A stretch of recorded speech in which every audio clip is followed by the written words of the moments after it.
Hi, boys and girls in kindergarten. It's time for phonics, and I bet you're guessing what's next. We do all kinds of different things each time, and that's very true because there is so much to learn about letters, their sounds, about words, how they look, just so many things. So, we are going to be going back and forth with things every now and then, but it will all connect. So, I wanted to remind you about last week. You saw a video where you were sorting letters. You sorted short letters and tall letters. If you remember, you saw a video and someone showed you short letters. Short letters look like this. If you can see here, there's a top line right there. Then there's this middle dotted line. And then there's another solid line at the bottom. Those lines are kind of hard to see. However, they are important when you are thinking about how you are forming your letters. Okay?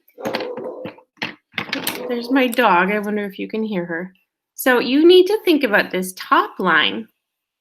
Anything that touches this line is a tall letter. All uppercase letters are tall. Some lowercase letters are tall, and they touch the line like this. Okay? And they do not go below this bottom line. So all letters at some point will touch the bottom line. Some only touch the bottom and the top. Well, actually, they do touch the middle. And some, for instance, our short letters only touch the bottom line and the middle line. Okay? And we will not always be writing on paper with lines like this. It's all relative. We are showing you the difference. So we talked about short letters, tall letters, and we did discuss long letters. That's what we're going to look at today, and you will have the chance to sort those as well. So let's look at this paper. This paper has lines. This is a kindergarten line paper.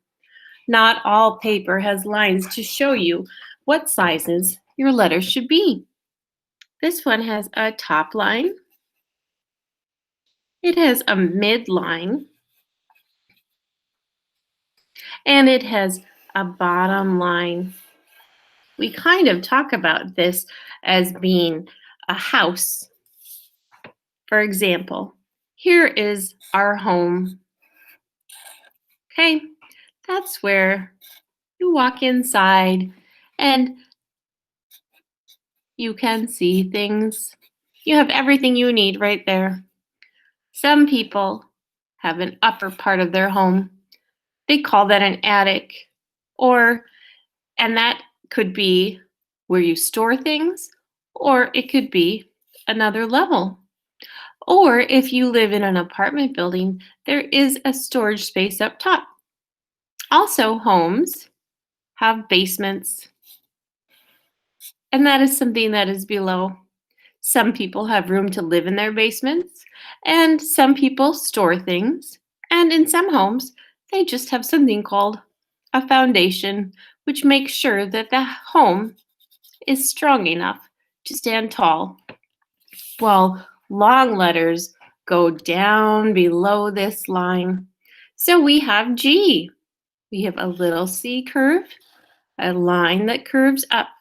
We have the J, a line down, and the hook, and the dot. Now, some of you are probably thinking, well, I know the letter I is considered a short letter. It's only because there's just a little dot at the top.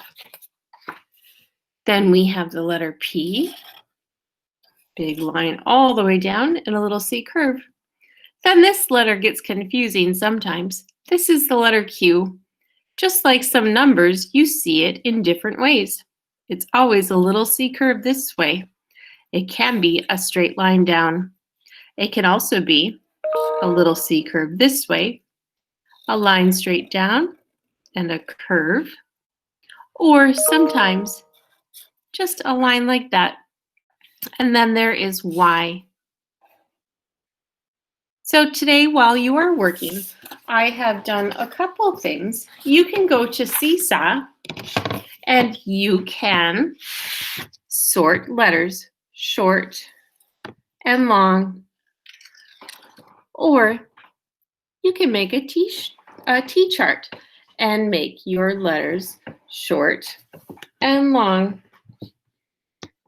S, H, O, R, T, and then long, L, O, N, G, short and long. And so I did get some letters.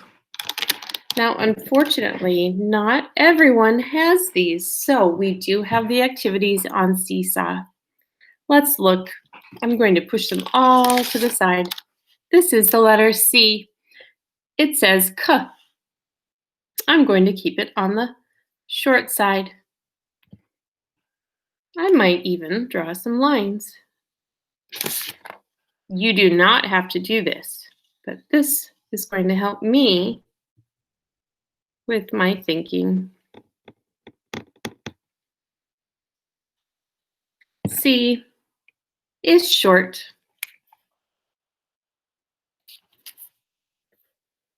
Q. Q says qua. I like this Q because it has that extra bit on the tail.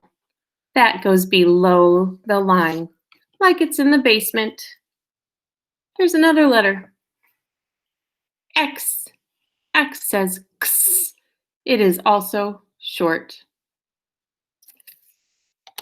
I have this letter in my name. It's a G. It has more than one sound, but right now we're listening to G, G, and that is long. This one is blue, and it could be two letters. It could be N, N, or it could be U, I think I'll keep it a U, like umbrella. What letter is this? This is O. It says ah. I'm putting it on the short side. And I would like to find two more letters. And I'm going to see, actually, there are more than two that belong here.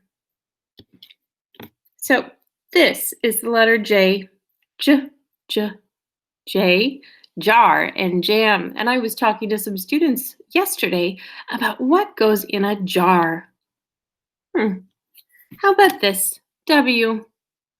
W is also a short letter. I'm going to put it down here. We have Y. Y, y, y. That is long. And P, p, p, p. That is also a long letter. So today, when you are working in Seesaw, I would like you to sort your letters. If you choose to do it with the letters that you have at home, you may do that and take a picture. If not, you can use the chart and move your letters around and sort them short and long. I can't wait to see your work. Bye.